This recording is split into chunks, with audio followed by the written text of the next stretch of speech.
CET 10+2 की तैयारी करने वाले प्यारे विद्यार्थियों, आपका एक बार से फिर स्वागत है हमारी इस नई वीडियो में। आज की इस वीडियो में हम सीईटी 10+2 मॉडल पेपर 3 के बारे में बात करेंगे, जिसमें टोटल 50 क्वेश्चन है। आपके कितने क्वेश्चन करेक्ट होते हैं कमेंट सेक्शन में बताएं। देखते हैं आज की वीडियो का जो पहला प्रश्न है, महाराणा प्रताप का राज्य अभिषेक किस स्थान पर हुआ था? तो महाराणा प्रताप का जो राज्य अभिषेक है वो हुआ था गोविंदा में। बी ऑप्शन सही होगा। अगला प्रश्न फिर देखते हैं, महाराणा प्रताप और मुगल सेना के बीच हल्दी घाटी का युद्ध किस वर्ष हुआ था? तो हल्दी घाटी का जो युद्ध है ये किस वर्ष हुआ था? ये हुआ था 1576। अगर डेट की बात करें तो 18 या 21 जून, दोनों डेट सही है, 18 या 21 जून 1576। आगे चलते हैं, हल्दी घाटी के युद्ध के संदर्भ में निम्न में से कौन सा युग्म सही सुमेलित है?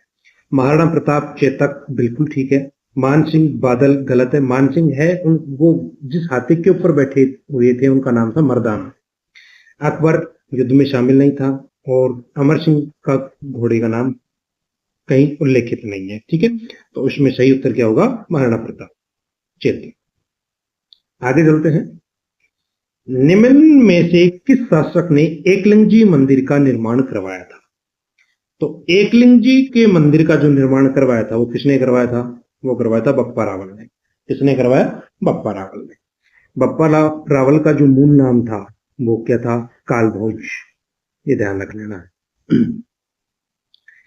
आगे बढ़ते हैं, क्वेश्चन संख्या 5, राणा कुंभा के शासनकाल से संबंधित निम्न घटनाओं का सही कालानुसार क्रम कौन सा है? मालवा के सुल्तान महमूद खिलजी की पराजय, तो ये मालवा के सुल्तान महमूद खिलजी की पराजय 1437 हुई। उसके बाद में बात करें विजय स्तंभ का निर्माण, तो विजय स्तंभ का जो निर्माण करवाया था महाराणा कुंभा ने, वह करवाया था 1440 से 1438 से 1440 तक। ठीक है, उसके बाद में अगर देखें राणा कुंभा मेवाड़ का शासक कब बना, तो राणा कुंभा मेवाड़ का जो शासक बने वो बने थे 1433 ईस्वी में। और आगे बात करें गुजरात मालवा द्वारा मेवाड़ पर आक्रमण, तो ये जो आक्रमण किया गया थे 1456 में। तो सबसे पहले सी ऑप्शन आएगा, तो 3, 1, 2, 4 डी ऑप्शन सही हो जाएगा। अगला प्रश्न फिर देखते हैं, निम्न में से किस शासक के शासनकाल में राजपूतों द्वारा गुजरात के सुल्तान की सेनाओं को पराजित किया गया और बाद में मालवा के साथ संघर्ष? तो क्वेश्चन नंबर 6 का जो आंसर आएगा वो सही होगा, राणा सांगा। आगे देखते हैं, राणा सांगा के संबंध में निम्न में से कौन सा विकल्प सही है? उसने खानवा के युद्ध में बाबर को पराजित किया, देखो गलत है। खानवा के युद्ध में खुद राणा सांगा हारे थे। उसने इब्राहिम लोदी को खानवा के युद्ध में पराजित किया, तो इब्राहिम लोदी के साथ खानवा का युद्ध नहीं हुआ, किसके साथ हुआ था? बाबर के साथ। उसने इब्राहिम लोदी को खातौली के युद्ध में पराजित किया। हाँ, राणा सांगा है, उन्होंने इब्राहिम लोदी को खातौली के युद्ध में पराजित किया था। उसने गुजरात के सुल्तान को चित्तौड़ में बंदी बनाया था, ये भी गलत है, तो सी ऑप्शन सही हो जाएगी। क्वेश्चन संख्या 8 देखते हैं, महाराणा प्रताप के संदर्भ में निम्नलिखित कथनों पर विचार कीजिए। उनका जन्म कुंभलगढ़ में हुआ। हाँ बिल्कुल ठीक है, महाराणा प्रताप का जो जन्म कुंभलगढ़ में हुआ। उन्होंने जगमाल को अपना उत्तराधिकारी बनाया, ये गलत है। उन्होंने अपना निवास कुंभलगढ़ स्थानांतरित किया, बिल्कुल ठीक है।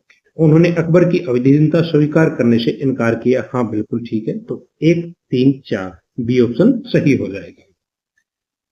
क्वेश्चन संख्या 9 देखते हैं, 18 जून 1576 को हल्दी घाटी युद्ध में मुगल सेना का मुख्य सेनापति कौन था? इंपोर्टेंट प्रश्न है। तो मुगल सेना का जो मुख्य सेनापति था वो था राजा मानसिंह।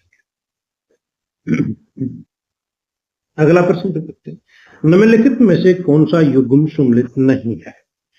तो जो युग्म सुमेलित नहीं है उसके बारे में चर्चा कर रहा है, तो जल्दी से बताइए कौन सा युग्म सुमेलित नहीं है।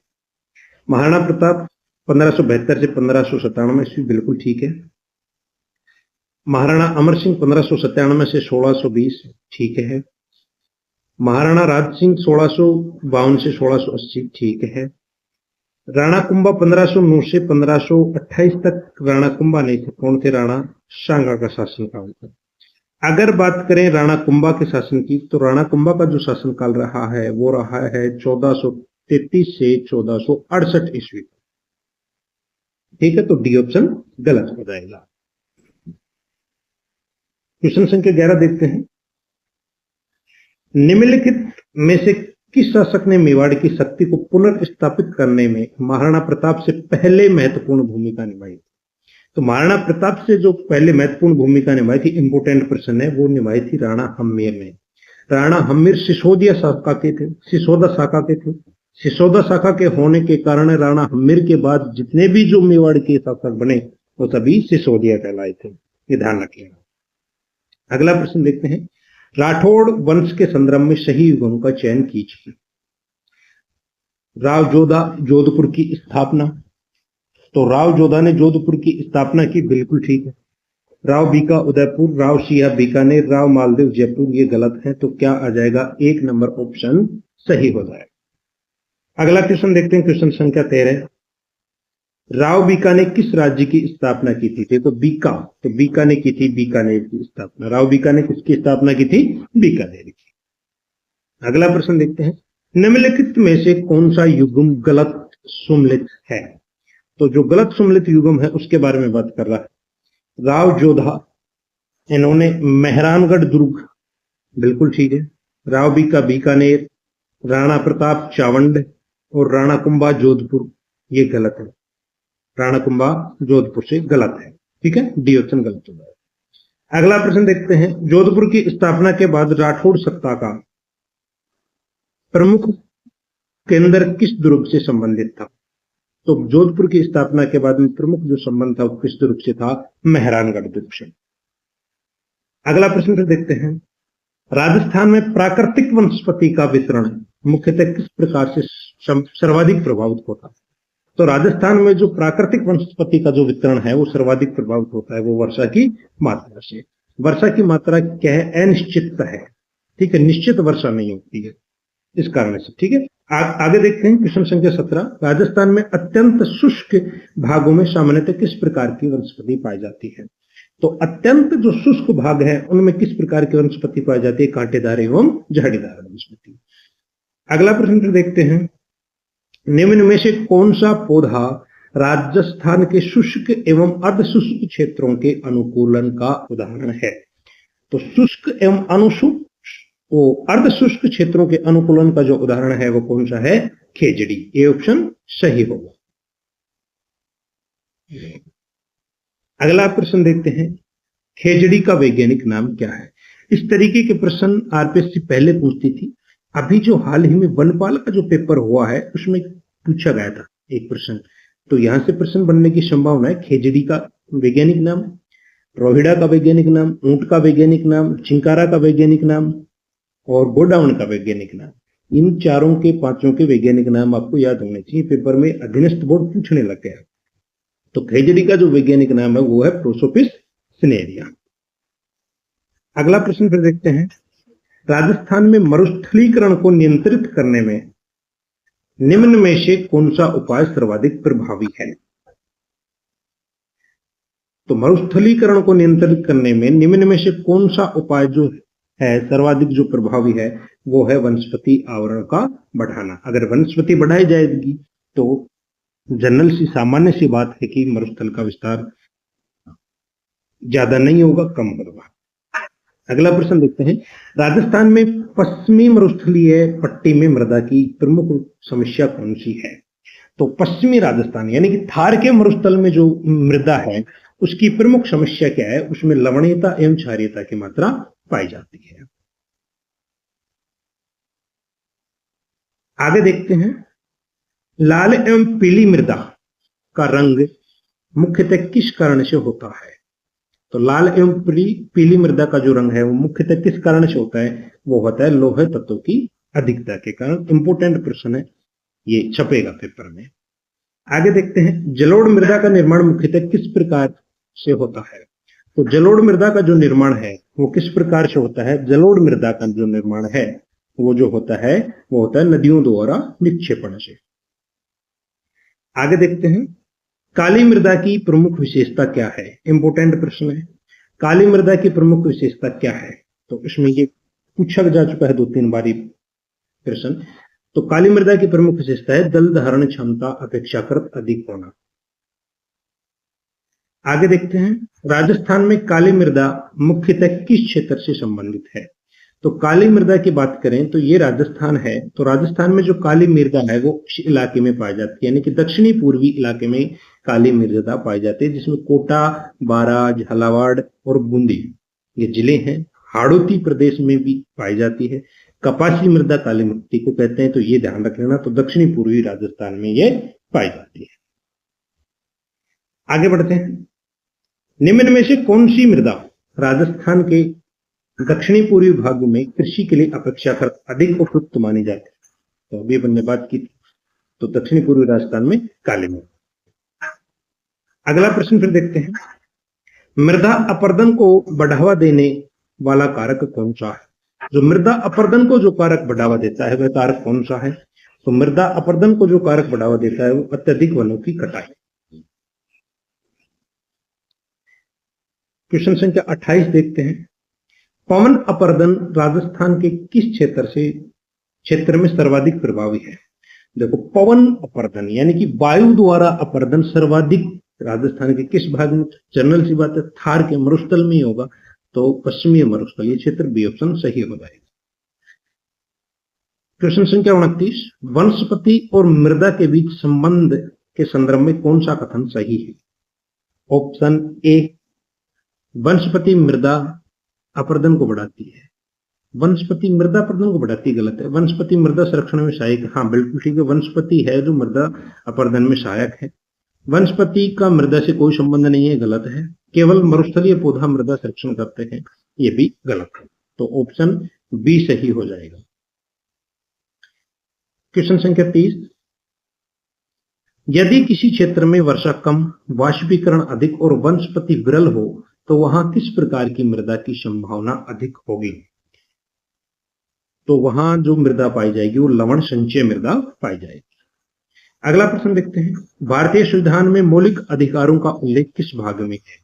तो मौलिक अधिकारों का जो उल्लेख है, इंपोर्टेंट प्रश्न है, पेपर में डायरेक्ट छपेगा, मौलिक अधिकारों से संबंधित प्रश्न आएगा, तो भाग 3 से संबंधित है। अगर अनुच्छेद की बात कर लें तो अनुच्छेद 12 से 35 तक, अनुच्छेद 12 से अनुच्छेद 35 तक है। ठीक है, आगे देखते हैं, अनुच्छेद 32 का मुख्य संबंध किससे है? तो अनुच्छेद 32 का जो मुख्य संबंध है वो किससे है? संवैधानिक उपचारों का अधिकार। इंपोर्टेंट प्रश्न, अधीनस्थ बोर्ड ज्यादातर प्रश्न यहीं से डालता है। अगला प्रश्न है, निम्न में से कौन सा अधिकार केवल भारतीय नागरिकों को प्राप्त है? तो केवल भारतीय नागरिकों को जो अधिकार प्राप्त है, जल्दी से कमेंट सेक्शन में बताइए कौन सा अधिकार है?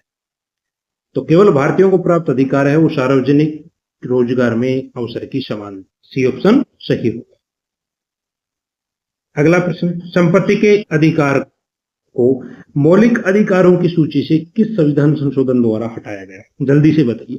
देखिए, संविधान में जो मौलिक अधिकारों में जो संपत्ति का अधिकार था, इसको हटा करके अनुच्छेद 300 क में जोड़ दिया गया है और 300 ए में जोड़ करके उसको क्या बना दिया गया है? कानूनी अधिकार बना दिया गया है। किस संविधान संशोधन के द्वारा हटाया गया? तो ये जो है ये 44वें संविधान संशोधन के द्वारा हटाया गया था। ठीक है, अगला प्रश्न देखते हैं, वेरी इंपॉर्टेंट प्रश्न है, पेपर में बहुत ज्यादा बार पूछा जा चुका है। डॉक्टर भीमराव अंबेडकर ने संविधान के किस अनुच्छेद को संविधान की आत्मा और हृदय कहा? अनुच्छेद 32। अगला प्रश्न देखते हैं, 12वां राजस्थान अंतर्राष्ट्रीय फिल्म महोत्सव 2026 का आयोजन कहां किया गया? तो राजस्थान अंतर्राष्ट्रीय फिल्म महोत्सव है, इसका जो फरवरी में जो आयोजन किया गया था, ये किया गया था जोधपुर में। आगे देखते हैं, फरवरी 2026 में राजस्थान सरकार द्वारा राज्य का स्वच्छता एम्बेसडर किसे नियुक्त किया गया है? इंपोर्टेंट प्रश्न है, 2-3 एग्जामों में प्रश्न पूछा जा चुका है, तो इसका सही उत्तर होगा के गुप्ता। आगे देखते हैं, देश का पहला न्यायिक अधिकारी एसोसिएशन भवन का शिलान्यास कहां किया गया है? फरवरी 2026 में ये न्यायिक अधिकारी एसोसिएशन भवन का जिसे शिलान्यास किया गया है। तो ये कहां पे किया गया है? ये किया गया है जयपुर में। आगे देखते हैं, प्रदेश का पहला ई सेवा केंद्र कहां स्थापित किया गया है? तो प्रदेश का पहला ई सेवा केंद्र है वो स्थापित किया गया पाली न्यायालय में। अगला, परमाणु ऊर्जा विभाग द्वारा राजस्थान के किस जिले में रोहिल यूरेनियम भंडार की खोज की गई है? तो रोहिल यूरेनियम के जो भंडार खोजे गए हैं वो सीकर जिले में खोजे गए हैं।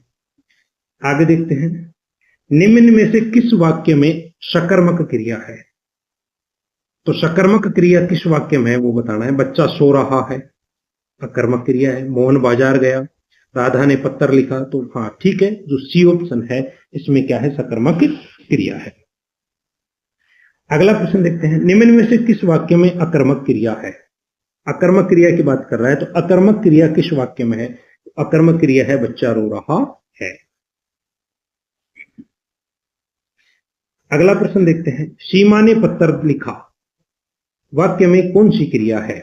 तो सीमा ने पत्र लिखा इस वाक्य में सकर्मक क्रिया है। अगला प्रश्न देखते हैं, बच्चा सो रहा है में किस में क्रिया का प्रकार है? तो बच्चा सो रहा है में कौन सी क्रिया है? इसमें भी अकर्मक क्रिया है। मां बच्चे को खाना खिलाती है, मां बच्चे को खाना खिलाती है वाक्य में किस प्रकार की क्रिया है? तो मां है वो बच्चे को खाना खिलाती है, इस वाक्य में किस प्रकार की क्रिया है? तो इसमें जो क्रिया है वो प्रेरणार्थक क्रिया है। कौन सी क्रिया है? प्रेरणार्थक क्रिया। अगला प्रश्न है, सूरज निकल आया वाक्य में निकल आया किस प्रकार की क्रिया है? तो निकल आया जो क्रिया है वो अकर्मक क्रिया है। अगला प्रश्न देखते हैं, वह बाजार जाकर सब्जी लाया में बाजार वो जाकर कौन सी क्रिया है? तो इसमें जाकर में कौन सी क्रिया आ जाएगी? तो जाकर में जो क्रिया है वो है पूर्वकालिक क्रिया। अगला प्रश्न देखते हैं, माली ने पौधों को पानी दिया वाक्य में क्रिया का भेद है। माली ने पौधों को पानी दिया सकर्मक क्रिया। अगला प्रश्न देखते हैं, निम्नलिखित में से किस वाक्य में चलना क्रिया का अकर्मक रूप में प्रयुक्त हुई है? तो चलना क्रिया है जो अकर्मक रूप में प्रयुक्त हुई है वो जल्दी से बताना है। तो वो हुई है, वह सड़क पर धीरे धीरे चलता है, इस वाक्य में अकर्मक रूप में प्रयोग हुई है। अगला प्रश्न देखते हैं, बच्चों ने मैदान में क्रिकेट खेला वाक्य में खेला है, तो खेला कैसी क्रिया है? सकर्मक क्रिया। उम्मीद करते हैं ये वीडियो आपको पसंद आई होगी।